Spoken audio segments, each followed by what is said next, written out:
Hey everybody, this is Fred Richani of TSC, your home for pro wrestling news updates, presenting you guys with a special throwback interview with NWA World Champion and former TNA World Champion Nick Magnus Aldis. This was taped in August 2015, right after he left TNA Impact Wrestling, and we talk about his illustrious TNA career, being on the indies, becoming a father, becoming an author, and much more. So sit back, relax, and enjoy this interview right before All In. I have right here on the line a very special guest. He is a wrestler, actor, former world champion, and now an author. I'm talking to Nick Aldis, a.k.a. Magnus. Magnus, how's it going? I'm doing good. How are you? Doing great. Now should I address you as Magnus, Mr. Aldis, Nick? What's the proper title? Dad? Sebastian, Red, whatever you want. No, Nick is fine.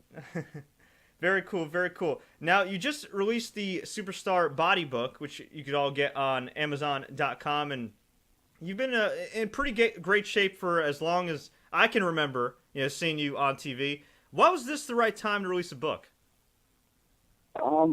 Well, the release date was really sort of dependent on when I finished it and when it got edited and rewritten and stuff like that. So it wasn't like we had a calculated time. We'd actually penciled in to release a little earlier than we did. I signed a publishing deal probably a year ago, maybe a little more, and we've been, I've been working on it when I had the time. The whole thing came about really because Carrie Dunn, who actually edited the book, is a freelance journalist. She writes for the Times and all sorts of other people in England. She had covered me a few times.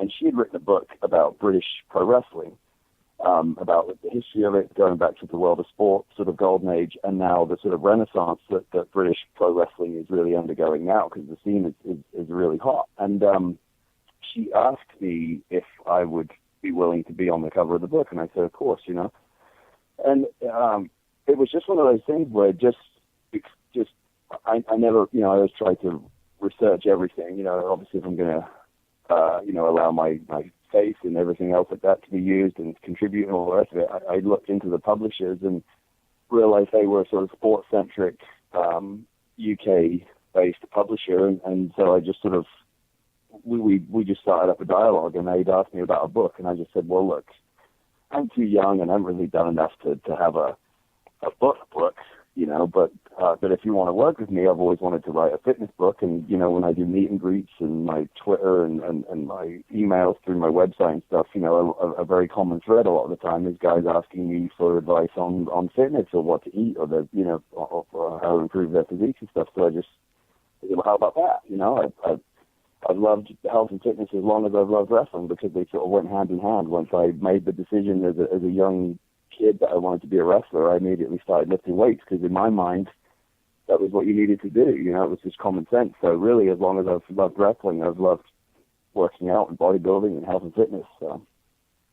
And is it hard for you, at least maybe at the beginning, to kind of find a balance? Because on one hand, obviously, you look great, you do bodybuilding, but bodybuilding workouts aren't always necessarily conducive to, say, moving very fluid in the ring and having the best cardio. How do you and your colleagues kind of find that balance between looking great aesthetically, but also being prepared to do what you do in the ring?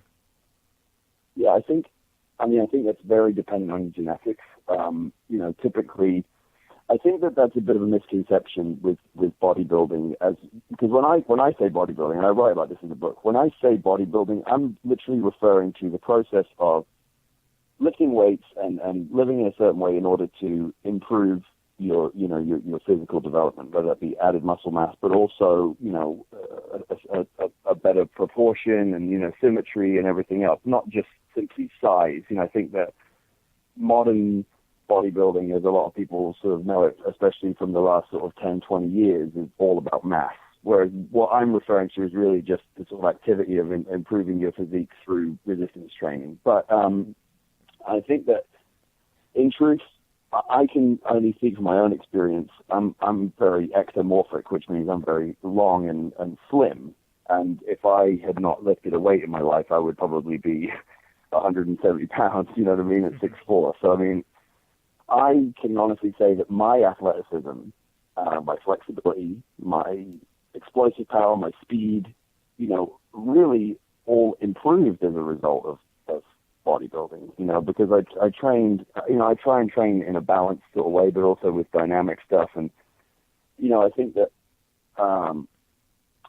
just finding that balance really just comes from maintaining a level of sort of functionality in what you do. Like, so as long as if you're bodybuilding every day, as long as you're wrestling and practicing and staying limber and stuff like that, I don't think you're going to really suffer in terms of mobility and stuff, because it's just one of those things that does really, you're too much in control of it to ever, it's not like you're going to wake up one day and just be too big to do anything. You're very much in control of it. So a lot of people may not know this, but you're under the age of 30 still. You're a new father, former world champion, accomplished quite a bit in TNA. Now, in addition to tackling writing a book and of course everything like that, being a parent, you're now a free agent. How's this experience been for you the last couple of months after being with TNA for so long, and then before that, doing some hosting work and Gladiators? What's this experience been like for you? I always try to maintain my hustle as much as I can. I was fortunate. I took a bit of a plunge early on in my life to sort of forego. I decided there's nothing really I want out of life that requires a college degree, and I just thought I'd rather not be in a load of debt. So I decided to forego that, even though I was, sort of tipped at high school. I just skipped a grade and was tipped as someone who would do very well academically and stuff like that. But I just said I don't feel it. There's just nothing. There's nothing I want. I just think that everyone who goes to college, a lot of people are just hiding away from the real world and just end up with a load of debt, and you still end up in the same position you were before. But that's a different topic for a different day. But I got into the business young, is my point, and then was able to get a break. I was wrestling full time at 18, and then I got a break at 21 with Gladiators, which obviously opened a lot of doors for me. But I think because I was such a student of the game when it came to wrestling, that I was already very dialed into the idea of taking advantage of absolutely everything and really looking at the business side of things. I remember being the youngest guy on that roster, and always being the one that asked the most questions. When it came to contracts and appearances and everything like that, I was always the one hustling for more stuff and working with more, just doing more. And I remember a lot of the other cast members on that show being like, how do you think, do you have an agent? Or what's the deal? How do you, think about this stuff? And I just said, no, I'm in the entertainment business, and I think that for me, that's always been my thing, is always just to try and, you don't ask, you don't get, and it's just, especially in the entertainment business, and you just got to hustle. And certainly in the last couple of years of my TNA run, I'd really lost my hustle in a lot of ways. I'd got into a little bit of a comfort zone, which is one of the reasons why, when I made the decision a while back, that when my contract came up this time, I wasn't going to discuss another one and was going to sort of venture out into the unknown. It was scary, but at the same time, it was so exciting and such a relief in a lot of ways. That's great. And with this free agency period, you've been doing some work for Global Force Wrestling, which, no spoilers here, fans, but, there is some work being done, at least on TV, with GFW and TNA, and of course they've been doing their ballpark tour. They did their TV tapings. What's it been like for you in GFW? I've really enjoyed it, honestly. I mean, first and foremost, I have a lot of time for Jeff and a lot of loyalty to Jeff. He really internally at TNA was the first guy. Dixie was the person who really sort of discovered me, but it was Jeff who to me really sort of understood what, who I was and what I could be. And he was the guy who said, you guys aren't, you've got a rough diamond here. You're not taking full advantage of this investment. And he was the one who sort of proved it in India, which really sort of was almost like a trial run or a dry run for me being champion. If you go back and find any of the Ring to King footage, there's a lot of things that were essentially recreated at Impact. a couple of years later. So, Jeff was really the sort of the architect of that. And it's just been amazing to me how it's a real skeleton team, but Jeff, the great thing about Jeff is Jeff really understands talent, but he also really understands, he understands the business. He's a third-generation guy. His family have been in the business for, in one way, shape, or form for, almost a century. And he knows who gets it, and with regards to talent, but also staff. So he surrounds himself with just really, really good people, whether it be, Sanjay Dutt, who's tremendous talent in his own right, but also, very, very hands-on in a lot of other areas. He wears a lot of hats for Global. Scott Demore, who works closely with me anyway, after he had left TNA, he still worked with me and with Bobby Roode and a few other guys. Another guy who's a tremendous businessman and really understands the business. And there's a lot of guys like that who Jeff surrounds himself with. So despite the fact that he's really working with he's working with a budget, it's a startup. It's amazing to me how smoothly everything runs, how it feels. So, it's very professional. There's not a lot of hiccups. And honestly, the Vegas TV tapings, we had a great house. I'm not sure of the exact number, but I think it was somewhere in the region of like 4,000 or 5,000, which we thought was a great success. All these have been so great for us. But also, I just remember being there and thinking, this is going so well. Like, this is going so smoothly. There's about 1/3 as many people as I'm used to seeing at a TNA TV taping, and yet it's running so smoothly. It's like everything's on time. No one's panicking. No one's like running around going like, "Where's so and so? Like, what's happening?" Blah, blah, blah. Everyone's where they're supposed to be. Everyone's dialed in, and everyone's like, all the talent were back there watching the whole show. Everyone's like chit-chatting with each other, complimenting each other. It was just, there's this real like feeling that everybody wants this to work and be successful. And it looks like such a cool energy to be around.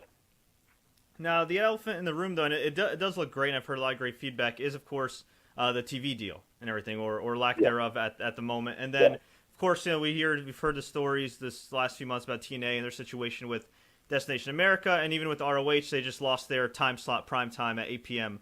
from Destination America as well. In your opinion, just working for different organizations and different groups and everything, and it seems like TNA and GFW are doing this right now anyway. But do you think it's in the best interest of TNA, GFW, Ring of Honor, and maybe a couple other promotions to kind of, in some ways, band together? I'm not saying they'll necessarily compete with WWE, but at least maybe be able to form some type of alliance to benefit all parties?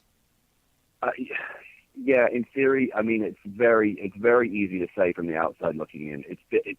I can certainly see the benefit for the fans. I think that the idea of maybe doing like almost akin to what New Japan do with Wrestle Kingdom at the Tokyo Dome, which is essentially a showcase of the best of New Japan, but also they have guests from other promotions and these sort of inter-promotional matches that perhaps people only get to see once a year. I certainly can see that concept being a successful one, like a big sort of super show type of thing where it's like, the best of Global, the best of Ring of Honor, and the best of TNA or Lucha Underground or whoever it may be. But at the same time, I also understand, when it comes to guys like Ring of Honor and stuff, their desire to sort of maintain their brand integrity, and I'm certainly not suggesting that associating with like TNA or anyone like that is going to harm their integrity, but they have to take that into consideration when it comes to, working with other brands, because certainly I can say this, that, the one observation I made coming into Global was, look, there's a value here in being our own deal. I don't want people to think that me leaving TNA and joining Jeff at Global is like some kind of storyline, because it's certainly not. And that was my big concern, because everyone going to think this is just a work, and it's not. Like and that's why I'm not really involved in any of this storyline stuff, because I'd had my time at TNA and I'd sort of made the decision to be done with it, and I left it on as high a note as I could leave it with the match with James. so I just I see both sides, and I think that in limited doses and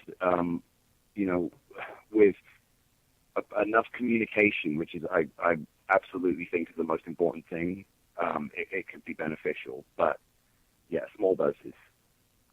Great. Well, we really do appreciate the time, Nick. We just have a little bit more time here. We actually have some fan questions if you have a little bit of time to take them real quick. Sure. Okay.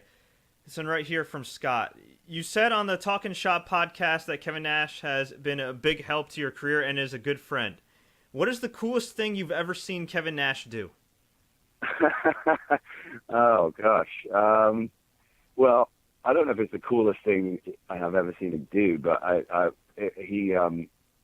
tell this story. I don't know why this just popped into my head, but I think it's because on the Talking Shop, I talked about how Kevin is the reason why they go on about Bud Light Limes all the time, because indirectly through me, Daivari and I want to take credit for being the first wrestlers to openly drink Bud Light Limes, and Kevin, I told the story on Talking Shop, like, a lot of the boys used to make fun of us, like, well, you're drinking those fruity beers, like me and Daivari would be like, we don't care, like, we like them, they're refreshing, and then, like, Kevin drank one and was like, that's delicious, and suddenly everyone's like, oh, I like Bud Light Limes, I'll have one.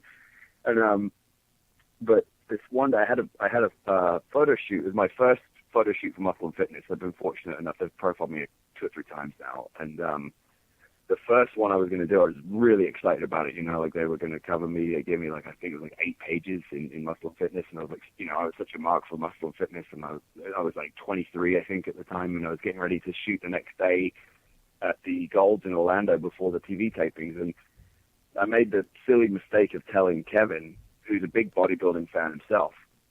I said, we were just sitting there, and I was like, yeah, we're doing a shoot tomorrow for Muscle and Fitness, with Lee at the Gold Gym, and he's like, yeah, and I said, oh, that's awesome, like, let's get some more drinks, and then he proceeded to make me drink about 25 beers or something that night, and of course, he's a giant, so he's like, every one sort of chug for him is about 5 for me, and so he's just motoring through these beers. He did it on purpose, he just wanted to, and of course, he just wanted to see if I would crack, and I have a bit of that old school sort of respect my elders thing in me, so I just sat there and I just kept drinking until he said it was time to go, and I was like, so I sat there, and Kevin, to his credit, paid for everything, which is always, which was very generous of him, but I remember just sitting there thinking, oh my god, I've drunk 25 beers, my gut felt like it was going to explode, and I was like, I've got a photo shoot for Muscle and Fitness tomorrow, and Kevin's like, it's fine, it'll all wash out, you'll look great, he totally ripped me. Dude, you gotta hit him up for that cameo spot in Magic Mike 3. Hey, wouldn't that be nice? I saw him, we tagged together on a show a couple of weeks ago, and I said, Jesus Christ. I said, if I'd have known that you were going to be on the show, I'd have put more Tanner on and made more effort to bring my pre-workout and stuff. He put me to shame. Yeah, he looks amazing for his age, for sure. He looks the best. I think he might look the best he's ever looked. Yeah, especially based on his pics on Magic Mike with the film posters and stuff. Yeah, I think. Well, dude. Well, he trained like a Trojan for that movie. He told me that he was just, he said it was brutal, but he had a trainer and was dieting like crazy, and obviously, because he was obviously took it seriously, and obviously it was a big role for him, and so especially the second time around, he looks as good as he's ever looked. He's a very impressive guy all around, really, Kevin. I think that Shawn Michaels' Hall of Fame speech, or his induction speech for Kevin, is about as truthful and honest a sort of assessment of Kevin Nash's overall value to the business as anyone's ever done. And I wrote a column for FSM after that, because I'd just seen Kevin before he went into the Hall of Fame. I'd seen him that day, and congratulate him and everything, and he just met my son and stuff, and I told him then, I said, if anyone deserves it, it's you, because you've done a lot for the boys, and I was really glad that Shawn Michaels described that to everybody, because he really did. He really laid a lot of groundwork for what the boys could get out of the business. which isn't lost on me, because I certainly never made anywhere near the kind of coin that any of those guys are making in WCW, but I did have a pretty solid, guaranteed contract and stuff, and all of that foundation for those type of things was really all set by Kevin back in the 90s. So, he's a very big influence on the business that people don't necessarily understand always. You mentioned writing for Fighting Spirit magazine. You've been doing that for quite a while now. Do you think more wrestlers got to kind of take your lead and maybe put themselves out there a little more, not just necessarily retweet things, but do columns, do podcasts like Talking Shop, just to kind of, I guess, put their brand out there more, let fans get to know them a bit? I think that's definitely happening. I think that I'm setting a precedent. I think I'm the only wrestler who doesn't have a podcast now. But I've always been, the column thing was another thing that just came about sort of by chance. They asked if I would. It's funny because FSM, I really owe a lot to them, because James Denson, who was the editor at the time, was the guy who reached out to me and said, "Hey, can we interview you for the magazine after I got on Gladiators? They want to sort of cover my indie wrestling in England and stuff, and then my foray into Gladiators stuff." And as it happened, I was so sort of busy at the time because of Gladiators and all the commitments with that I said, would it be easier if you just email me the questions and maybe I can write their answers, because I want to make sure that you get everything you need. And I think that there must have been something in the way I phrased it, because he sensed what I was driving at, which was, hey, I wanted to show you that I could write, you know what I mean? And I did. That wasn't entirely my intention, was to see if he could see that there was a little bit of writing ability there. And he, sure enough, came back and went, "Have you ever thought about having a column? We could pay you a little bit, and I'm sure that it'll be an interesting thing." And never looked back. And been through a couple of different editors now. They've all been great. And Brian, who's doing a great job now as the editor, and it's rewarding to me. Like it's nice. It's not like I make a ton of money from it or anything like that. But it's a little bit of pocket money, and it's nice when we do things like Comic Cons or appearances and that sort of thing, and somebody comes up and says, "Hey, I read your column and I enjoy it." And when we did, Jeff and I just did Chris Jericho's podcast a couple of weeks ago, and Chris, blew me away, because he just said, like, "Oh, I read your column every month. I really enjoy it." And I was just like, that's crazy to me that it does, like that. That's still not lost on me. That's not something I ever expected, was to hear Chris Jericho go, "Hey, I read your column and I really enjoy it." That's a very rewarding feeling. Yeah, that's definitely pretty kick-ass to get it from a legend like that. And speaking of another legend who I think is very, very underrated in his career, Jay George asks, does Doug Williams have the best handshake in all of pro wrestling? he not to tread on the toes of another great Brit, but he's very regal, isn't he, when he does that handshake? One of my favorite things I used to do was when me and Doug were a team. We used to do that double team, like I don't know what it's called, like we'd snatch him and do the sort of double hangman thing and fall back, and then we'd stand up and do the handshake. And I went out of my way to glide into that in the most ridiculous way possible every time. But yeah, Doug, he may have the best handshake. Yeah. Okay, we'll take one last one here. I don't want to put you on the spot with this, but this is a question that a few people have asked. This is from Nick here. You seem to have the look and ring skill that New Japan and WWE would really like. Could we see you in one of those rings within a year? That's not a question I can answer, because I don't have the answer. That's more up to them than it is to me. I've never been in contact with New Japan. I would love to. I hope that they maintain their relationship with Global Force. Because obviously then I would love to get a chance. Like they might be the best company in the world right now, I think. In a lot of ways, and it's great. It's funny to me to see Okada become, their top guy, or one of their absolute sort of standout performers. Because we're about the same age, and he was in TNA, like a while back when I was there, and we were really essentially in the same position, just sort of just representing different promotions, and we were both like sort of guys kind of tipped to be champion one day type of thing, and to see him go on to be as good as he is, and to be, I see a lot of parallels sometimes in almost in the way he's, in some of his struggles, that I had the same thing where it's like he's, you've got big shoes to fill, and you really, he puts a lot of pressure on himself, and I completely relate to that, but he's handling it tremendously well. So it's like, a little part of me goes like, I'd love to wrestle him, and Tanahashi, and Nakamura might be my favorite to watch in the whole business at the moment. AJ is absolutely killing it. Like, what a rebirth he's had, and that would be another guy I'd love to, to wrestle in. I'd like to wrestle AJ in real in better circumstances, and not, so that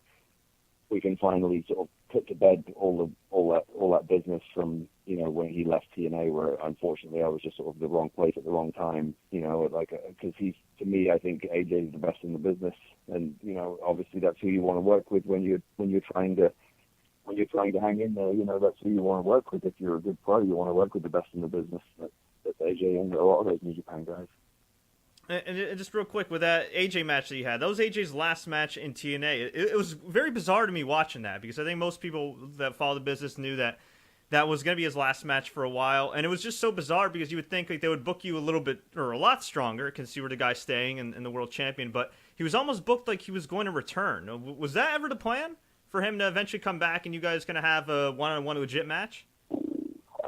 I don't know. I mean, I'm sure that they hoped that. I think that it's surprised. I don't know. I mean, this is completely speculative. I don't have anything. I don't have any,